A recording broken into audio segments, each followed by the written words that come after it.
And we're live, ladies and gentlemen. Today is part number 2, beyond normal blood work for hair health. What it is that you need to know. Whenever you're having your blood work, guys, you need to understand, is it good enough for my hair? Is it, isn't it? With that and more, we're going to be talking here at the Hair Wire.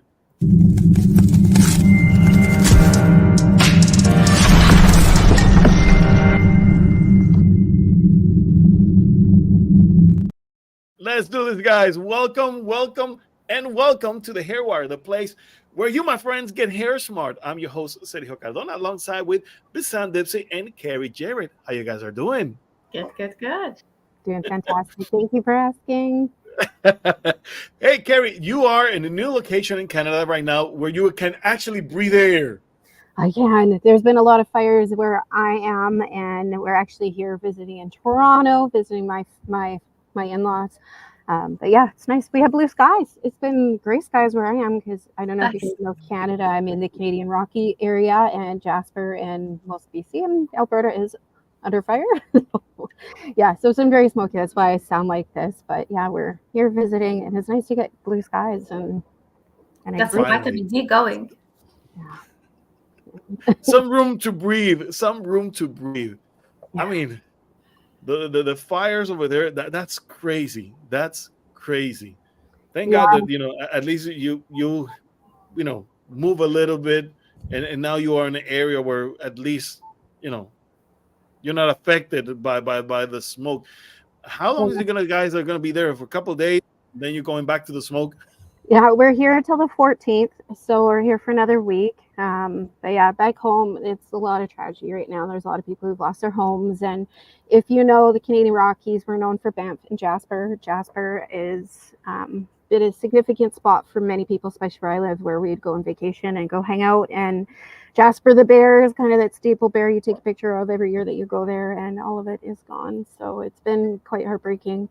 So it's a lot of big changes happening where I am with all the fires, and it's still happening. They just flew in 200 firefighters from South Africa to come and help us and do some controlled fire burning to help control the spread. And yeah, it's been very devastating where we are. So it's nice to be someplace different and see family and get better quality air. And yeah, it'll be interesting the next little bit. So nice to get a change of scenery for a bit. So yeah, definitely. Biz, how about you? How are things in your neck of the woods? Well, yesterday we survived another hurricane category 1. It's like a storm, kind of a big storm. Yeah. I've been watching that. It's crazy. All these hurricanes. I know, it's like, yeah. So, but anyway, we are like where we're located, we are away from the normal hurricane path anyway, because we're located in the North Florida. So basically the hurricane will come from the south, and usually before it hits us, it goes that way.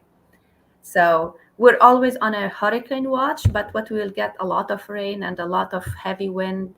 Outside, all the trees, branches are on the floor, and we need to have a really good cleanup today outside. We have been in the house for 2 days. It was dangerous to be outside. So sometimes it's nice. I like to be cozy with my cup of tea and, like my books and stuff like that. But I am ready for some sun.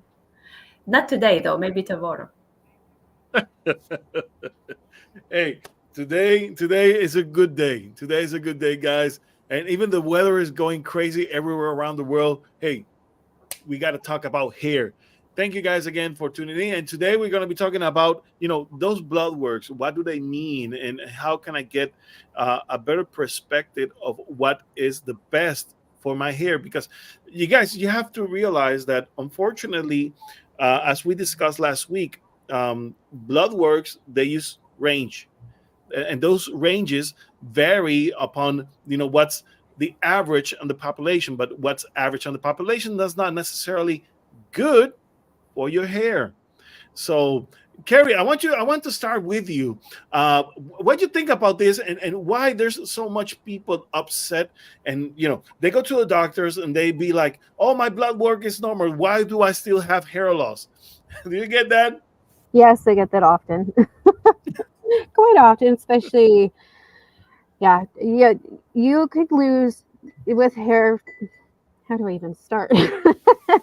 Yeah, you can have normal blood ranges and still have hair loss. And also, too, a lot of times people come in with hair loss and not realize that um, they could not just be having hair loss, it could be just hair breakage and it'd be a breaking point and have a significant breaking point based on the the health of the hair. So for example, if you had strong hair for a really long time and then you did a crazy flip of a diet or change medication, it could actually affect the hair. And as so essentially I tell all my clients that every quarter of an inch of your hair grows on average a quarter of an inch a month. So it's kind of like looking at a tree when you cut it open, the little rings are, every month behind us. And so if you say that portion of your hair you went through that diet, that portion of that hair may be broken and brittle, and so it will snap and break.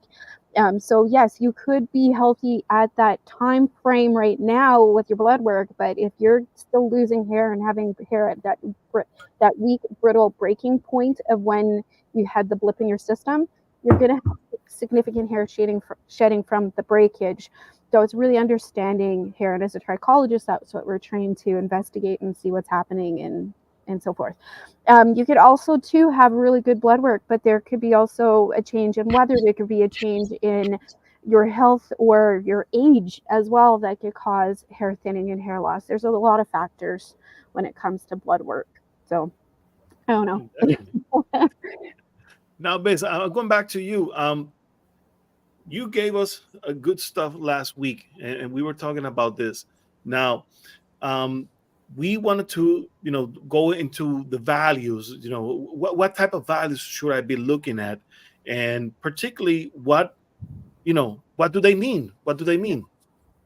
So I'll just repeat a little bit the difference between functional medicine ranges or optimal ranges, or for hair loss ranges, as I want to call it. We want to call it functional trichology ranges in a way that will combine Yes. the functional medicine and trichology together. Because even though functional medicine ranges are narrower from Western medicine ranges, trichology has in certain values, they are actually narrower than even functional medicine. So let's call it functional trichology ranges. Let me explain a little bit before I go into depth into these. So basically in Western medicine or conventional medicine, when the lab work, when you go ahead and do your lab work, all these ranges, as Sergio was saying, they're the average of the population. And in the United States, as we all know, we are in a chronic disease pandemic, actually, Mm-hmm. because of our fake food. Our soil has no nutrients in it, the toxicity and the air toxicity around us, EMFs, all will create gut issues, gut microbiome issues that will not let us absorb our nutrients properly. Thus 80% of us has nutrient deficiencies, even from even from small children all the way to elderlies. Not because we are not trying to be healthy, it's just there is no nutrients that are available for us. This is one thing. And the other thing, when people go ahead and go to take all these supplements, if you take all the supplements in the world and your microbiome is not working, you're not doing anything, actually. Just peeing your pee is a very expensive pee. so in any way, the Western medicine conventional ranges, it's very, very wide.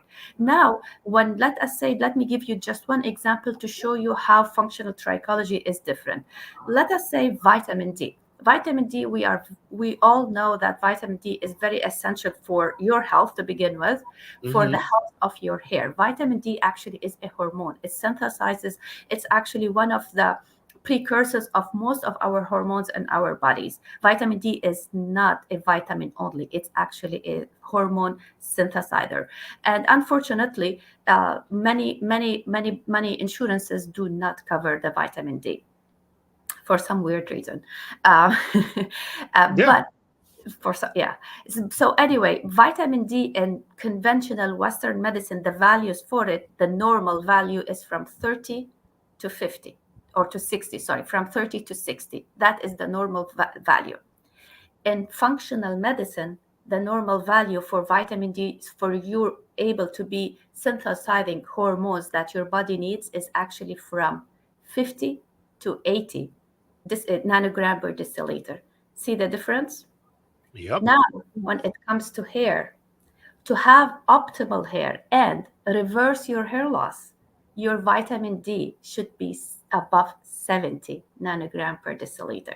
So now we're going narrower and narrower, even from functional medicine, because functional medicine ranges to keep you healthy, doesn't take into consideration if you have already hair loss, how to reverse it. So if you're already in a hair loss situation, that vitamin D comes normal from your doctor, which is 30, that's normal. No, it has to be above 70. So from 30 to 70, all these people who are normal are suffering from hair loss, and it can be solved with a vitamin D pill. And then not only considering the values of the value that it has on the body, but consider that not only it is a precursor in terms of metabolic rate, how it helps our body to create more hair, but also when you talk about vitamin D particularly, we know that it has a huge impact on our autoimmune disorders. Right. And whenever we talk about, for instance, inflammatory type of hair loss, which is one of the most common types of hair loss that there is out there, you definitely want to tackle down that vitamin D and make sure that it is on the right level. So, just by coping with it, the vitamin D, you can actually make huge impact on your hair loss. So having that type of knowledge definitely it puts you forward and it gives you the advantage to at least keep more hair. And this is why we're here at the Hair Wire, to keep more hair. And one other thing that I want to mention, you need to subscribe, hit the like button, and we want to see your comments right now here at the Hair Wire. Very important there. Please keep going. Okay, that's one of. Let me say another example too. For example, cholesterol. Cholesterol has been known in the Western medicine or conventional medicine. Anything above 200 is dangerous. Okay, you now go to a doctor, go do the blood test. Your cholesterol is 200. They will give you statin. So when Yeah. the drug statin, when a person takes the drug statin, it will inhibit production of your bile from your gallbladder. Then you will start not metabolizing fat properly. Then your fat will start accumulating on your belly. That's why a lot of people have belly fat, right? So in a way, cholesterol is You're talking my cholesterol language. cholesterol is actually, again, cholesterol is one of the hormone synthesizers. If you don't have enough cholesterol, or you're blocking the process of making cholesterol, you are hurting your hormone synthesis. For guys, it will be you will be having a cholesterol problem. You will end up doing a testosterone problem. You are blocking the testosterone formation. For women, we are blocking the thyroid formation. And we know if you have thyroid problem, what do we have? What is the result of having a thyroid problem? Hair loss. So whoever people who are trying to decrease their levels of cholesterol by taking a pill, they're actually causing hair loss intentionally, like directly, not intentionally, directly. Statin will cause your hair loss because it's going to stop the production of thyroid. You got me where I am at? So now in Yeah. functional medicine, they will tell you even if you are 220 of cholesterol, you're okay. You're going to be okay. If it is above 220, do not take statin. What you should do, actually, you take a digestive enzyme to increase the production of your bile, so the fat will be more assimilate the fat in your system without blocking your hormone production. This route won't make you lose hair. Interesting. See Because the a lot of difference? a lot of people take statins, and they don't know, for instance, that if you're taking statins, you have to cope it with CoQ10, but at the same time you want to make sure that your TSH level isn't being shot. At the same time, you want to make sure that your nervous system isn't being affected because, again, you're affecting the cholesterol that protects your nervous system. So there's a lot of things going on with statins, and people don't realize, and they're popping statins like 11, like tic tac, you know. And you have to realize that it is, it could be a lot of things on the downside when you're taking those type of medications, if you haven't realized that there are other routes, other ways in which you can cope with it, and you can manage your cholesterol even better. The problem with today's population is that we rather take a pill than to actually do the work and do what is necessary for our bodies, and do the right diet and do the right exercises, because we don't want to do that. We want to keep our regular lifestyle, the heck we want to do, and give me the pills. I will do anything else. And I had a lot of people coming to me this week. I had a gentleman particularly. He was like, "You know what, Sergio? Give me all the pills that you want because I'm not gonna do anything." Like, oh, that's all right. Here are the pills, you know. But it's not the best way. You guys want to learn about these levels and what is normal, how functional medicine can help us achieve balance to our body and get right. Last week, Kerry, we were talking about epigenetics, how our diet is actually affecting those epigenetic values. Yeah,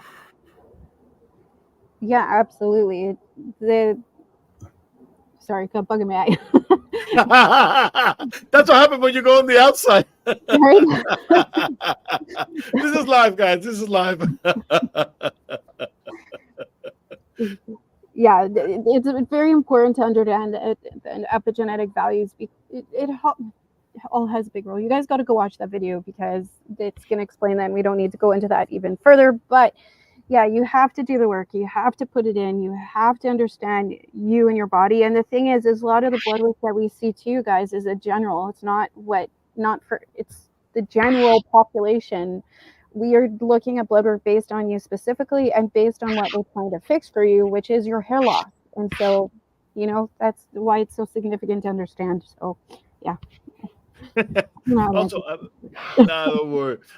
Biz, going back to the TSH levels, a lot of people, they look at those, and again, they tell them this range is normal. What is the real range that we should be looking at?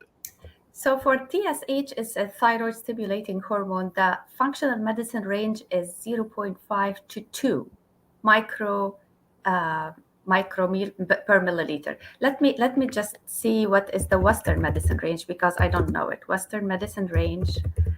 It's 0.5 up until 4, something like that. It's like 4 till 4. 0. You're right. 0.4 to 0.4 till 4. And in functional medicine, it has to be. I was just looking it up, so I can say the number properly. It has to be from 0.5 to 2. So basically, we have anybody who is from having the TSH from 2 to 4. These people that are having the values from 2 to 4, according to their doctor, you are normal. Go home. And they will not run further investigations like why it's causing this TSH to be higher. Is it your T3? Is your T4? Is the reverse T3? Is the reverse T4? Which one it is? Because TSH is the umbrella of everything happening under your thyroid. So basically, all these people from 2 to 4, you go home, you're good. But it's not.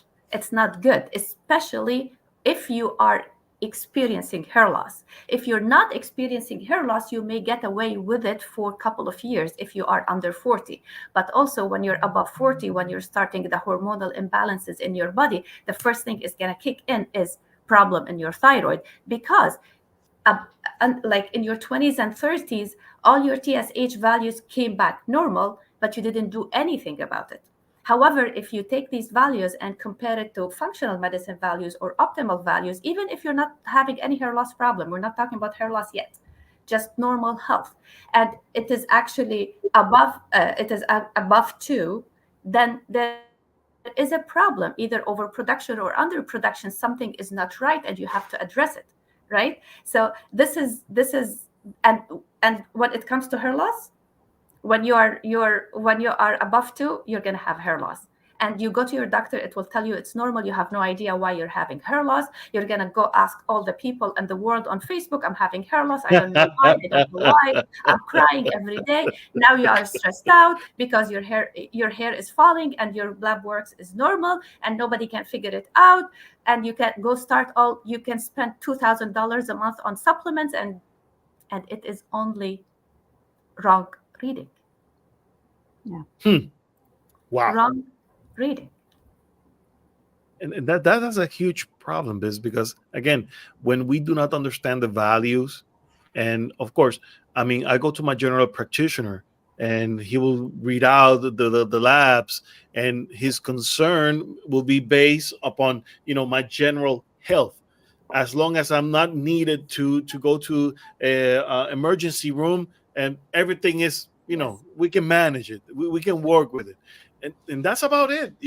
And I mean, they are our doctors, and we respect their work. And I mean, every time I have a cough or something like that, I will go and try to work it out. But whenever it comes about hair loss, it's a whole different ball game, guys. It's a whole different ball game. And unfortunately, not everyone is an expert on hair loss. For hair loss expertise, you go to a trichologist. This is the people that you go to.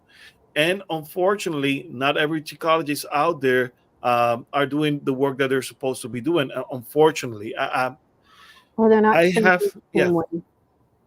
The problem is training. Again, we understand that a lot of people are undertrained, and a lot of people are doing crazy things. Unfortunately, but you want to keep your ear to the ground, and you want to hear people like us. You want to hear the hair wire. You want to pay attention to what we're saying here, and to the people who talk just like us, who believe in the same principles about hair loss and how we treat hair loss. That's going to give you a strategic advantage, first of all, to maintain the hair that you have, and to finally regain that hair that you have lost. Because the thing is, people, if you don't realize how soon you can detect your hair loss issues, unfortunately, it's going to be too late. It's going to be too late later on, because the problem is, as we lose hair, we don't get it fully back. Think about this for a second. Yes. Think about this. We as humans, we are all of us, we all are subject to telogen effluvium, and not just once, but a couple of times during our lifespan. So consider that if I have a huge telogen effluvium event, and that was my first, at least the first one that you know of, or at least the first one that you realize, because you may have experienced hair loss in the past, and you recover, and you be like, oh, that's okay, I never had telogen fluid. Yes, you did. You just didn't realize it, because it wasn't as huge as it is right now. And maybe this event of telogen effluvium is the one that got your attention. Good. Now that you get it, that it has your attention, realize this: your hair's not going to be the same. Yep. It will get better, but it will never be the same. And a lot of people, unfortunately, they are thinking about, well, Sergio, why is my hair not growing as thick as it was when I was 15 years old? Why is that? Well, because your body is changing, and things in your body are not working properly. And unfortunately, because of that, what's going to happen? Well, your hair Yep. is going to grow thinner. Yep. Yep. It's going to grow thinner. It's going to look less, and not necessarily because you have less amount of hair, but just because it is thinner, it looks like you have a whole bunch less. And even though if you gain it back, because that's the beauty of it, our scalp will reproduce that hair that you just lost. It will help. Yeah, consider, our follicles are meant to produce hair, period. So if they lose a hair, what are they going to do? They're going to reproduce a new piece of hair. But because the life cycle was shortened, you will have in the next follicle, the next hair will be thinner and shorter than what it was previously. And that does not even mean that you're experiencing miniaturization, which is another big one. A lot of people misunderstand that whenever they are experiencing thinner, shorter hairs, not necessarily is miniaturization, because miniaturization is it is something that is more commonly subject to alopecia, androgenetic alopecia, not just telogen effluvium. So miniaturization will happen on androgenetic alopecia, not necessarily on telogen effluvium. Although over time, if I don't correct the cycle, what's going to happen to my follicles? Well, they're going to be producing thinner, shorter hair, and they will resemble a androgenetic alopecia type of pattern. And that's what we want to avoid. That's what we want to avoid, and we want to keep the hair that we have. So understanding blood values and how the normal is not necessarily normal. We want optimal levels to regrowth hair, optimal levels so that our metabolism is able to fight the shortening of the life cycle on our follicles. Yeah. Let me add to this, Sergio. You raised a Please. a very important subject here between how to maintain your health and how to maintain your hair. They are two different things.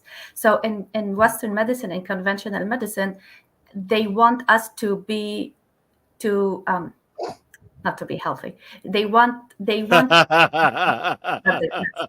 they, they they want us to have no pain. For example, if I have a headache, I'll go to a doctor and he'll give me something for my headache to decrease my suffering. Let's put it that way, to decrease my suffering. Western medicine is important. When I break my hand, they need to fix it right away. So Western medicine is great for acute responses of your body, right? However, Yes. if you have been listening to us for that long, hair loss is not an acute thing. Hair loss, right, happens over time. Even telogen effluvium, which is an acute hair loss, sudden hair loss after an injury or a trauma that happened to you, from health perspective, it didn't happen overnight. Your health has been deteriorating over many weeks and many months until that sickness came and broke it, and now you broke into telogen effluvium. You got what I'm trying to say? Now, Yes. telogen effluvium is an acute incident that happened after an acute, let us say, COVID-related hair loss. That's a telogen effluvium, right? But Exactly. but if you have a supreme optimal immune system, you may not have that COVID. So COVID happened because you got that COVID or that flu or that very bad illness because your immunity has been compromised. Your vitamin D levels are not optimal. Your zinc level is not good. Your vitamin C is not good. Your immunity is compromised. That's why when you got this virus, you fell ill. You got what I'm trying to say? Yeah, yeah. The gut isn't right. So Correct. yeah. So, and that is because our food is not good, our soil is not good. So it's a chain of events that made you have this illness, and this illness made you have telogen effluvian episode. So that is the difference between Western medicine and functional medicine. Western medicine is good for today. Functional medicine is good for tomorrow, preventing you from being sick, from being ill, from having bad fevers or so on. Now, hair loss actually goes one level even deeper, because hair loss, as you all know, the hair follicle is a non-essential tissue for your body. So Exactly. the first thing to suffer if you have any nutrient deficiency is your hair follicle. And as what Sergio was saying, hair is create or the hair follicle is created to produce more hair. But over time, you have nutrient deficiencies, you have hormonal imbalances, illnesses. Like, this hair follicle is gonna be tired. It's gonna wear out. It's not gonna really actually give you the hair that you are looking for. Over time, also, as what Serge is saying, aging over time will miniaturize your hair, and that is a normal process. And usually, people, if they are not paying attention to their health, you won't see your hair loss until it's actually 60% into your hair loss. That's, my friends, is a big deal. You already lost 60% of your hair until you realize it. That's a big deal. It is a big deal. It's a huge deal. Go ahead, Carrie. No, I was saying that's a huge deal. A lot of people don't really make, they come when it's almost too progressive. Yeah. And now it's harder to reverse it because you're starting from a really bad point in a way. But if you prevent it and you consult with a functional trichologist from the beginning, you will never be that far. And that's the whole idea, to preserve, to Right. keep the hair that we have. Unfortunately, a lot of people, they don't look for answers until there's something really bad going on. And we have the advantages today. Now that it's not that bad, is when you want to take action. But if you are suffering from hair loss right now, think about this, guys. Think about this. Keep what you have. Reverse some of it, and it will be excellent. Now, a lot of people, they get upset if they don't see growth. Ladies and gentlemen, let me tell you, keeping what you have is a win. Keeping what you have is a win. Take that as a win. Why? Because you're not getting worse. And that's the whole point. We want to keep what you have, not to get worse, not to keep experiencing heavy shedding, not to keep experiencing thinning of that hair. All right. So keeping what you have, even though it may not look as glamorous as it once were, but it is best that you can do. It is the best that you can do right now. It is the best that you can have at this moment. So, 100%. Feel good about it, because a lot of people don't realize, losing hair is one of those things that once the follicle becomes cicatricial, you can never get it back. And once it becomes cicatricial, the only option that is left for you is what? To do a hair transplant. So we have to take what we have and make it better. Now, let's talk about iron levels. Yes, walk us through this, because a lot of people, they know about ferritin, they hear about iron, but what's the relationship here, and what are the levels that we should be looking at? So I was looking at it. So basically, iron and ferritin are very important markers for hair loss, right? Or hair growth, let me say that. So, for example, in conventional medicine, the ferritin levels are 20 to 500 in men, 20 to 200 in women. Okay? Keep that in mind. The ferritin level in functional medicine is 40 to 100. That is 400 difference, my guys. For guys, like 20 to 500 in men, in functional medicine is 40 to 100. That's a big difference. And now when you come to iron levels in normal ranges in conventional medicine is 50 to 170. In functional medicine is 85 to 130. So you see the difference. I was reading the numbers. So do you see the difference? It's like 300 points or 70 points in iron. That's a lot of difference. So for example, if a woman has, and we all know that a lot of iron, a lot of ferritin is actually as bad as low iron and low ferritin, right?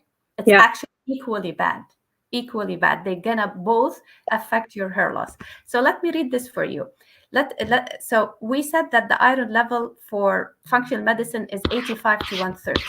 However, if a woman have the normal range for a woman, she went to a doctor and she did her iron levels and it came back normal. Okay.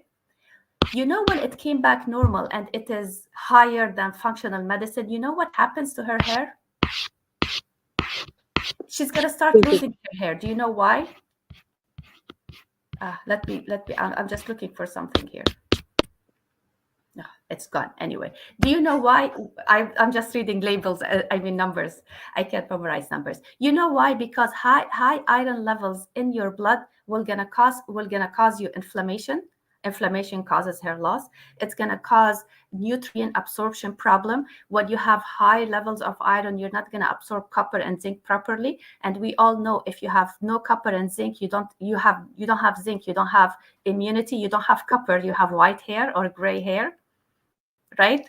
And that Yeah. is very common in it's very common. When you have white hair, check your copper levels. Well, if you have high iron levels, it's not going to absorb your copper levels. Then you're going to premature aging, you're aging prematurely your hair. And you're going to compromise your immunity. You have low immunity, you have alopecia areata maybe, or any kind of superficial alopecias, right? As Sergio was saying. Also, high iron levels will cause oxidative stress.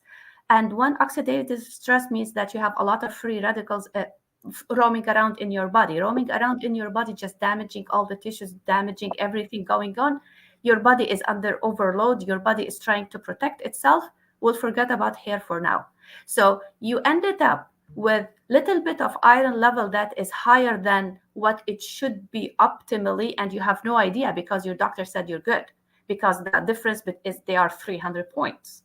300 points as what? Right? So Yeah. you end up with, you're okay, you're normal, your iron level is good. I don't know why you're complaining. You end up with inflammatory hair loss, you'll end up with alopecia, you will end up with oxidative stress, and all these things you're gonna have even more problem than hair loss on the long run. We know all these things are hosting cancerous cells, feeding cancerous cells. So you started with, you're fine, you're good, I don't know why you're complaining. You got me, guys? Yeah. I got you.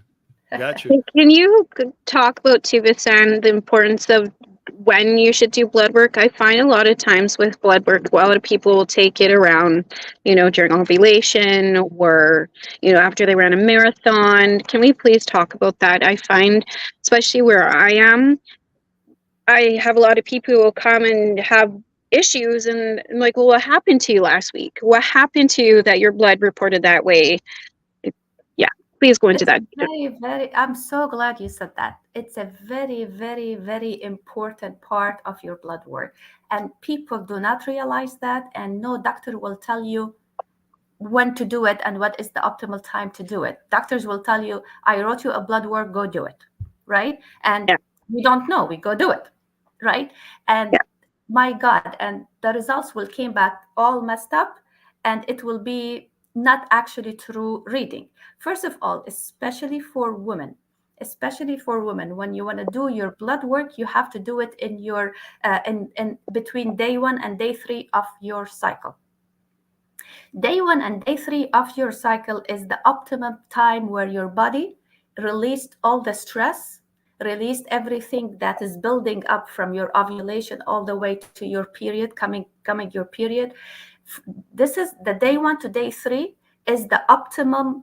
I know it is weird, is you're bleeding or you're you're in pain or something, but this is where your hormones are in optimum levels depending on your physical status. You got me?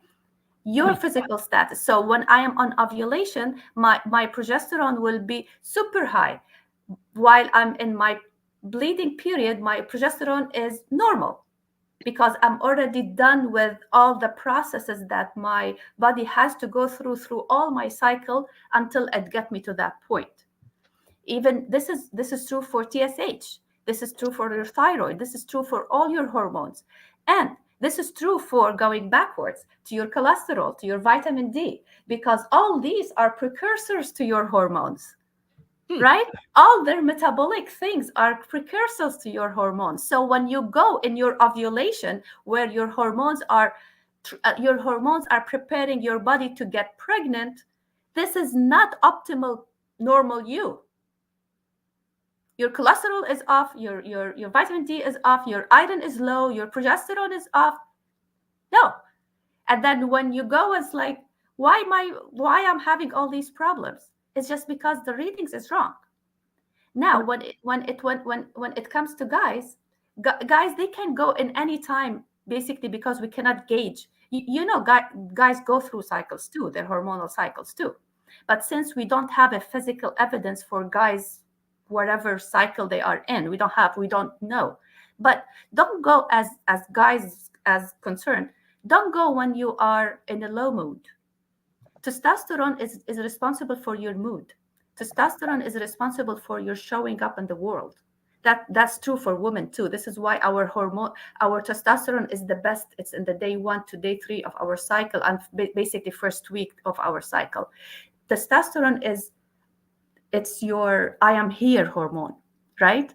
So Yeah. for guys, if you are feeling low, you're feeling off, that's not a good testosterone day for you. So stay Nope. low. You know what I mean? Also, one more important factors for guys and girls, women, is you're taking supplements. Do not go if you are on supplements. You're going to be having wrong readings. You have to stop your supplements 5 to 10 days before your blood work has been taken. Also, when you want to go to your, don't go right after your illness. Right after your illness, your lymphocytes are through the roof. Yeah. Then that's a wrong reading. Also, like, don't go to do your blood work and you are, for example, changing homes, or changing like big environmental space or physical space, or you are in a trauma, or you are like, you have to pick up a good Yeah, because the day for stress levels are so high that they're gonna eventually affect the levels. everything affects the level. So I know it's a bit hard because life goes on, but you have to pick a day on that month where you are kind of stable emotionally, stable mentally, stable in everything. Kind of when you're bored, go do your blood work. It's a good way to do it. That's a good one. I mean, for some people, I know that they're watching us and be like, well, for me, then I will never get a blood work because I I'm know. so stressed all day. I know, but also if you're stressed out, your cortisol levels are high, then your glucose level is high, then they're gonna put you on diabetes medicine, but you actually don't have diabetes. All what you have is insulin resistance, and insulin resistance problem can be solved by lowering your cortisol level. Yeah. Also, one of the things that you want to make sure before you taking blood work, um, when should I stop taking supplements to make sure that my blood work is true? When? 10 days if you are having fat soluble vitamins like vitamin D or any synthetic hormones, because they take more time than water soluble vitamins like B complex or all the other stuff. So I would say 10 days minimum. And that's huge because unfortunately we take supplements and we don't consider that to affect values in our blood work. For instance, a lot of people take biotin and they forget Yes, that biotin has a huge impact on TSH and other and other categories in our blood that right. are being considered. And um, if you're taking that before you do your blood work, you're not going to get a true reading. And unfortunately, if you get the wrong reading, what's going to do your doctor? Is going to prescribe you for a medication that you may not need, or may not give you a medication that you actually need, Right. which is a huge issue. Yeah.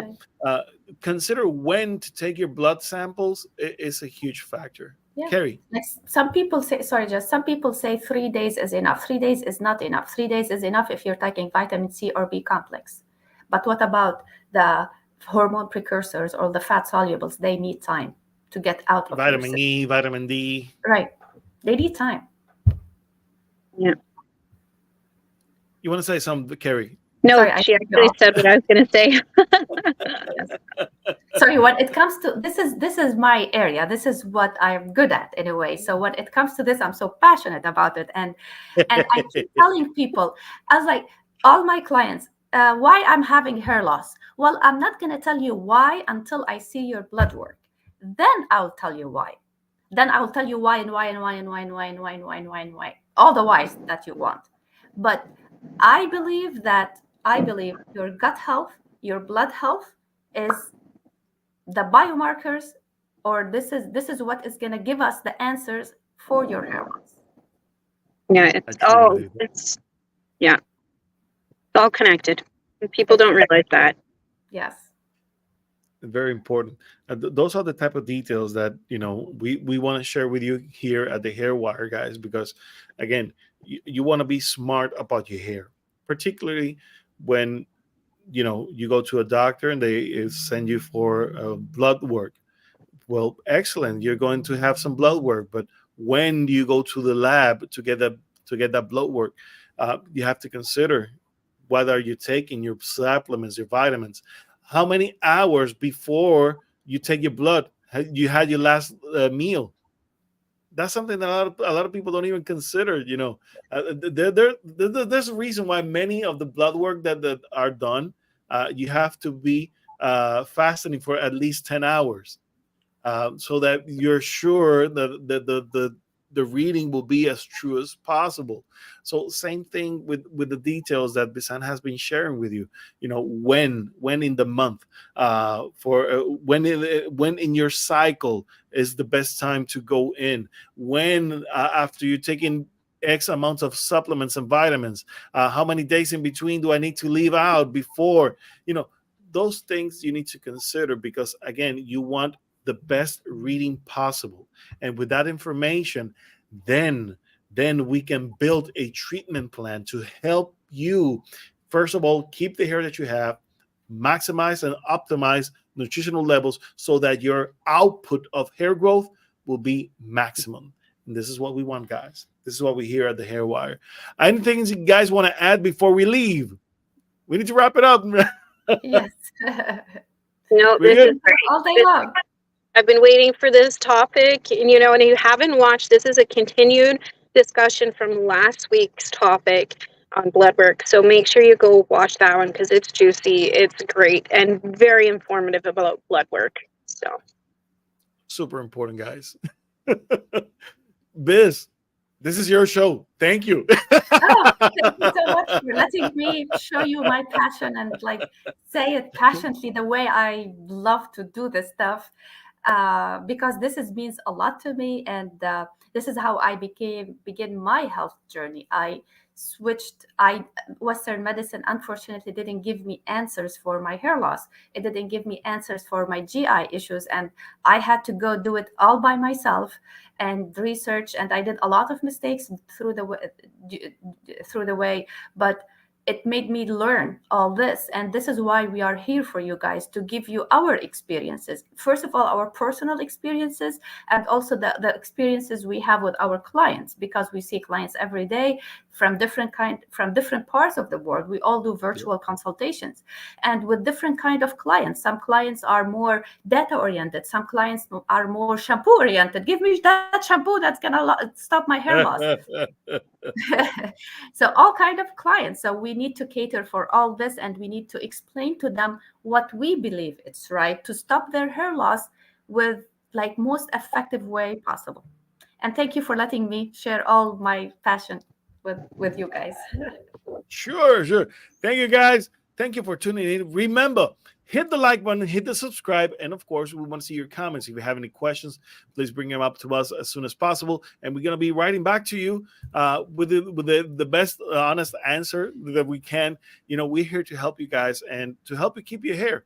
So, as we always say, keep it hair smart here at the Hair Wire. See you next time, guys. God bless you all. Bye bye.